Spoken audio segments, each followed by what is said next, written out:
दोस्तों, स्वागत है मेरे यूट्यूब चैनल पे। आज हम लोग पढ़ने वाले हैं मलबे का मालिक, जो हिंदी का कहानी है और इसका लेखक है राकेश मोहन।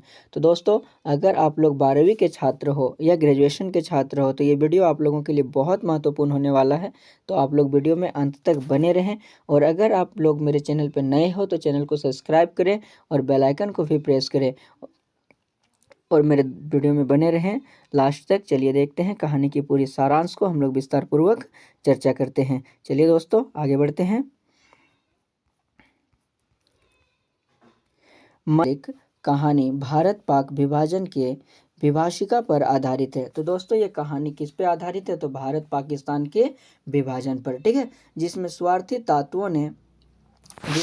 स्वार्थी तत्वों ने सांप्रदायिकता की आड़ में भाईचारा और मानवीय संबंधों के साथ खिलवाड़ करने के साथ ही अपनत्व की भावनाओं का भी खून किया, ठीक है। दोस्तों, ये जो कहानी है ना, ये मूल रूप से भारत पाकिस्तान के विभाजन के समय है कि उस समय विभाजन के समय पर किस तरह लोगों में भाईचारे की आड़ में एक दूसरे के साथ धोखाधड़ी, एक दूसरे के साथ कह सकते हैं कि उनकी भावनाओं को ठेस पहुंचाया गया। कि हम मतलब कह सकते हैं ना कि भाईचारे को दिखाया गया कि हम आपके साथ हैं, हम आपके भाई हैं, लेकिन वही लोग बगल से किस तरह से पीछे से हमारी बुराई कर रहे थे और हम ही को आघात पहुंचाने के बारे में सोच रहे थे, ठीक है। तो चलिए आगे बढ़ते हैं और इस पूरी कहानी के सारांश को हम लोग विस्तार पूर्वक जानने का प्रयास करेंगे। तो दोस्तों, आप मेरे साथ मेरे वीडियो में अंत तक बने रहें और इस पूरी कहानी के सारांश को विस्तार पूर्वक समझें।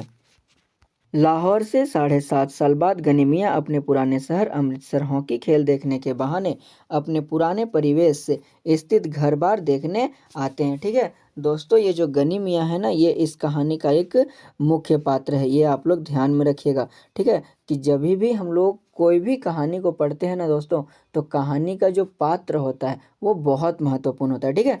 तो हम लोग इसको याद रखने का प्रयास करेंगे कि इस कहानी का जो एक पात्र है वो कौन है? गनी मियाँ।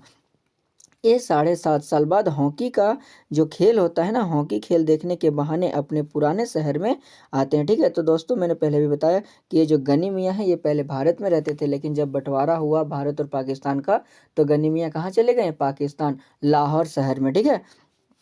आगे बढ़ते हैं। उन गलियों में आ जाते हैं जहाँ जहाँ से ठीक 7.5 साल पूर्व उनकी एक पूरी दुनिया बसती थी, ठीक है। दोस्तों, क्या है कि जो गनी मियाँ है एक मैच देखने के बहाने में भारत वापस आते हैं और कहाँ पे आते हैं? उन्हीं गलियों में जहाँ वो पहले रहा करता था। उनका बेटा चिरागदीन सह परिवार जहाँ रहता था, ठीक है। गनी मियाँ का जो बेटा था ना चिरागदीन, दोस्तों ये याद रखिएगा, चिरागदीन भी इस कहानी का एक पात्र है, ठीक है। ये उन गलियों में आते हैं जहाँ पे इनका बेटा चिरागदीन रहता था। गनी मियाँ ने वहाँ से जाते हुए चिरागदीन से कहा था कि वह उसके साथ चले, किंतु चिरागदीन नए मकान को छोड़कर जाने को राजी ना हुआ। दोस्तों, क्या है कि जब गनी मियाँ बंटवारे के बाद पाकिस्तान जाने लगे ना, तो वो अपने बेटे चिरागदीन से भी कहा कि वो भी इनके साथ चले, लेकिन गनी मियाँ के जो बेटे थे ना चिरागदीन, वो अपने नए मकान को छोड़कर वहां जाने के लिए राजी ना हुआ, ठीक है। आगे बढ़ते हैं। वो अस्वस्थ था कि गली के सभी हिंदू भाई उसके अपने ही तो हैं। उसे अपने प्रिय मित्र रक्का पहलवान पर पूरा भरोसा था। क्या है दोस्तों कि वो जाने से क्यों मना कर दिया? देखिए, पहला कारण तो ये था कि वो नया नया मकान बनाया था, इसलिए वो जाना नहीं चाह रहा था, ठीक है। और उसके बाद इनका मानना था कि यहाँ भी तो जितने भी लोग हैं सब तो हमारे मित्र ही हैं ना, तो फिर हम क्यों जाएं, हम लोग यहीं रहेंगे। तो गनी मियाँ का जो पुत्र था चिरागदीन, जो बेटा था चिरागदीन, वो यहीं पे रह गया और गनी मियाँ कहाँ चले गए? पाकिस्तान, ठीक है। और ये जो गनी मियाँ का जो पुत्र था ना चिरागदीन, इनका जो एक बहुत अच्छा दोस्त था, कौन था? रक्का पहलवान। इन्हें अपने मित्र पर पूरा भरोसा था, उसके रहते उसका कुछ भी नुकसान नहीं हो सकता था, ठीक है। चिरागदीन को पूरा भरोसा था कि जो उसका मित्र है ना रक्का पहलवान, उसके रहते हुए तो इन्हें किसी भी तरह का कोई भी नुकसान नहीं होने वाला है। कहानी में यह स्पष्ट होता है कि उसी रक्का पहलवान ने चिरागदीन के साथ विश्वासघात किया। दोस्तों देखिए, ये जो लाइन है ना, बहुत बड़ी लाइन है, इसे आप लोग ध्यान में रखिए। इस कहानी को हम अच्छे से समझाने का प्रयास कर रहे हैं। एक हो सकता है कि मेरी भाषा आप लोगों को समझ में ना आए, लेकिन मैं फिर भी कोशिश कर रहा हूँ कि आप लोग अच्छे से समझ पाएँ। चिरागदीन जो थे ना, इनको रक्का पहलवान पर बहुत ज़्यादा भरोसा था, ठीक है। लेकिन एक दिन क्या करते हैं ना कि यही रक्का पहलवान ही चिरागदीन के साथ विश्वासघात करते हैं। ठीक है, कैसे करते हैं देखिए, अभी मैं विस्तार पूर्वक बता रहा हूँ, आप लोग अच्छे से ध्यान से सुनिएगा। चिरागदीन को नीचे बुलाकर सह परिवार उसकी हत्या कर दे। ठीक है, एक दिन क्या होता है ना दोस्तों कि रक्का पहलवान चिरागदीन को अपने घर में रात के समय पे डिनर के लिए, बोले तो खाने के लिए बुलाते हैं। ठीक है, और इसी बहाने से उसका हत्या कर देते हैं। इतना ही नहीं, उसकी बहू बेटियों की इज्जत भी लूट ले। ठीक है, रक्का पहलवान जो चिरागदीन का एक बहुत अच्छा दोस्त था, उसी दोस्त ने देखिए किस तरह से इसके साथ विश्वासघात किया। किनके साथ? चिराग के साथ। ठीक है, पहले तो इन्हें खाने के बहाने मतलब अपने घर में बुलाया, फिर उसका हत्या कर दिया, और उनकी जो बहू थी, उनकी जो बेटियां थी, उनकी भी इज्जत लूट ली। कहानी का सबसे धार्मिक पहलू तब आता है जब इन वकायतों से अनभिज्ञ गनिमिया रक्का पहलवान को देखकर भाव विभोर होकर कहता है। ठीक है, होकर कहता है कि उसके रहते चिरागदीन के साथ यह हादसा कैसे हो गया। ठीक है दोस्तों, ये जो थे ना गनी मियाँ, तो इनको पूरा भरोसा था कि चिरागदीन का जो सबसे अच्छा मित्र है वो कौन है? रक्का पहलवान। तो रक्का पहलवान से ये पूछते हैं कि तुम्हारे रहते मेरे बेटे के साथ इस तरह की हादसा कैसे हो गई। दोस्तों, दरअसल में रक्का पहलवान ने ही ये सारा किया है, लेकिन गनी मियाँ को ये मतलब कह सकते हैं कि ये मालूम नहीं था। तू बता रक्के, ये सब हुआ किस तरह? गनी आंसू रोकता हुआ आग्रह के साथ बोला। ठीक है, गनी मियाँ जो है ना कि वो अपने आंखों के जो आंसू को रोकते हुए रक्का पहलवान से पूछ रहे हैं कि ये सब किस तरह से हुआ। ठीक है, ये कैसे हो गया? तुम लोग तो सब साथ रहते थे, फिर ये कैसे हो गया? चलिए आगे देखते हैं। तुम लोग उसके पास थे, सब में भाई भाई की सी मोहब्बत थी। अगर वह चाहता तो तुम में से किसी के घर में नहीं छिप सकता था, उसे इतनी भी समझ नहीं आई। ठीक है, वो जो गनी मियाँ है ना, रक्का पहलवान को बता रहे हैं कि वो इतना तो समझदार था कि तुम लोग सब उनके साथ एक अच्छे मित्र की तरह रहते थे, तो अगर इसके साथ इस तरह की घटना हुई तो वो किसी के घर में भी तो जाके छुप सकता था ना। चलिए आगे बढ़ते हैं। कहानी की पृष्ठभूमि है देश का विभाजन के समय महजबी जुनून से भरे लोगों का कुकर्म, हत्या, आगजनी और दूसरे की संपत्ति पर अधिकार। ठीक है दोस्तों, ये जो कहानी है ना, ये मूल रूप से किस तरह से है कि बंटवारे के समय जब देश दो हिस्सों में बट गया ना, तो दोस्तों बंटवारा जो हुआ था ना, मजहब के लिए बंटवारा हुआ था कि हम हिंदू हैं, हमारे लिए अलग मतलब देश होना चाहिए, हम मुसलमान हैं तो हमारे लिए अलग देश होना चाहिए। तो उस समय क्या था ना कि लोगों में मतभेद बहुत चल रही थी। ठीक है, तो यही मतभेद के कारण ही ये इस तरह की घटना हमें देखने को मिली। राकेश मोहन विस्तार पूर्वक हम इस कहानी में बता रहे हैं। चलिए आगे देखते हैं।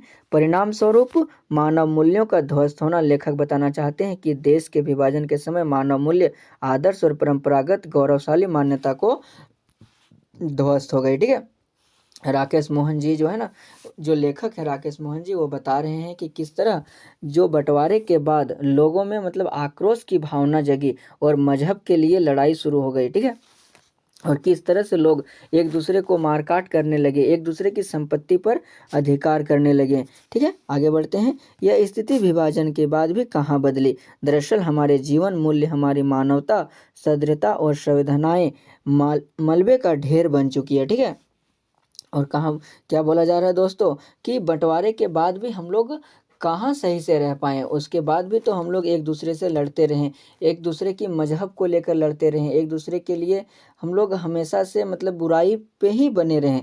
ठीक है, आगे बढ़ते हैं। रक्का द्वारा चिरागदीन और उसके परिवार की निःशुल्क हत्या मानवता के निशेष होने की दर्दनाक कहानी है। ठीक है, राकेश मोहन जी क्या बताना चाह रहे हैं कि रक्का पहलवान द्वारा जो ये चिरागदीन के साथ जिस तरह की बर्ताव किया गया, उन्हें मार दिया गया, उनके बहू बेटियों की इज्जत लूट ली गई, ये एक बहुत दर्दनाक कहानी है। ठीक है, आगे बढ़ते हैं। मल ढेर स्वतः हमारे स्वस्थ जीवन के मूल्यों की राख है। ठीक है, आगे बढ़ते हैं। मलबे का ढेर वस्तुतः हमारे ध्वस्त जीवन की राख ही तो है। एक बात और, रक्का द्वारा चिरागदीन की हत्या का मूल कारण केवल धार्मिक उन्माद नहीं, इसमें उसकी धन लोलुपता भी शामिल है। क्या है दोस्तों कि रक्का पहलवान ने जो चिरागदीन का हत्या किया ना, ये सिर्फ धर्म के लिए या मजहब के लिए नहीं, बल्कि उनके धन के लिए भी था, क्योंकि रक्का पहलवान एक लालची व्यक्ति थे, ठीक है। और यही इन्हीं लालच ने, इसी धन की लालच ने उनका हत्या करवाया। आगे बढ़ते हैं। संपदा, संपदा धन दौलत क्षण भंगुर है, भांगुर है, मलबे का ढेर इस बात का प्रतीक है, ठीक है। और दोस्तों अंत में क्या होता है कि हमारे पास जितने भी धन दौलत है ये सब एक भंगार के समान है, ठीक है। ये सब क्या है, एक भंगार के समान है, इसके सिवा कुछ नहीं है। आगे बढ़ते हैं। लगभग समाप्त हो जाने के बाद, यानी कि गनीमिया के वापस चले जाने के बाद, ठीक है। अब कहानी बिल्कुल मतलब ख़त्म होने वाली है। कह सकते हैं कि गनीमिया जब ये सब देखने के बाद, इस तरह की घटनाओं को सुनने के बाद वो वापस चले जाते हैं। जब वो वापस चले जाते हैं तो राकेश मोहन, रक्का पहलवान और कुत्ते के बीच जो रस्साकसी की सी स्थिति दिखाई है वो बहुत प्रतीकात्मक और श्रगभित है। अंततः इस मलबे का मालिक कौन है, ठीक है। अभी तक मतलब कह सकते हैं राकेश मोहन का कहना है कि अभी इस जो ये जो मलबा है, मलबे का मतलब जो ये मकान है, इसका मालिक कौन है, ठीक है। उस पर अंतिम आधिपत्य किसका रहता है, उस पर जो अंतिम अधिकार है वो किसका रहता है। क्यों? क्योंकि देखिए उसका जो मालिक था वो कौन था, चिरागदीन था। लेकिन उसी धन के लालच में, उसी मकान के लालच में रक्का पहलवान उसका हत्या कर देता है, ठीक है। कुत्ते ने अस्पर्धा भाव के कारण ना तो उस कौवे को वहां टिकने दिया और ना उस रक्का पहलवान को, ठीक है। वहां पे जो कुत्ता था ना, वो क्या किया कि इस अस्पर्धा के भाव से वहां पे ना एक कौवे को भटकने दिया और ना ही रक्का पहलवान को। जो रक्का पहलवान उस धन के लालच में, उस मकान के लालच में चिरागदीन का हत्या किया, उसे भी वहां पर कुत्ते ने टिकने नहीं दिया, ठीक है। दोस्तों आगे बढ़ते हैं, देखते हैं। मलबे की ढेर पर ही खत्म हो जाती है, पता होता है कि मलबे की ढेर पर ही खत्म हो जाती है, पंदवात की पंक्ति हालों से वास्तविक में गूंजती है, ठीक है। और क्या होता है दोस्तों कि वहाँ पे वो जो मलबे का जो मालिक होता है ना, वो तो ना रक्का पहलवान हुआ ना चिरागदीन, वहाँ का जो मालिक हुआ वो कौन हुआ, कुत्ता। अंततः हम कह सकते हैं कि वो जिस धन दौलत के लिए, जिस धन के लालच में रक्का पहलवान ने चिरागदीन का हत्या किया, अंततः वह उसका भी नहीं हुआ। और ये सारी चीज क्या बन के रह गया, एक ढेर, मलबे का ढेर बोले तो एक कचड़ा, एक मतलब एक गंदगी का ढेर बन के रह गया, ठीक है। ये धन दौलत कुछ भी उसके साथ नहीं गया। करते हैं कि ये जो कहानी है मलबे का मालिक, इसकी पूरी सारांश आपको विस्तार पूर्वक बहुत ही अच्छी तरह से समझ में आ गया होगा। दोस्तों हम लोग कोई भी कहानी को पढ़ते हैं तो उसकी सारांश को जानना बहुत महत्वपूर्ण है, ठीक है। और इस कहानी के जो लेखक हैं राकेश मोहन, तो दोस्तों मैंने राकेश मोहन की जीवनी के बारे में विस्तार पूर्वक एक अलग सी वीडियो में आपको बताया है। आप लोग मेरे वीडियो के प्लेलिस्ट में जाएं और वहां से वो वीडियो देखें और उनकी पूरी जीवनी को विस्तार पूर्वक याद करें और समझें। क्योंकि दोस्तों कोई भी कहानी है ना, तो उस कहानी की जो लेखक होते हैं उनका जीवनी बहुत महत्वपूर्ण होता है, ठीक है। मिलते हैं एक और नई वीडियो के साथ, आज के लिए इतना ही, धन्यवाद।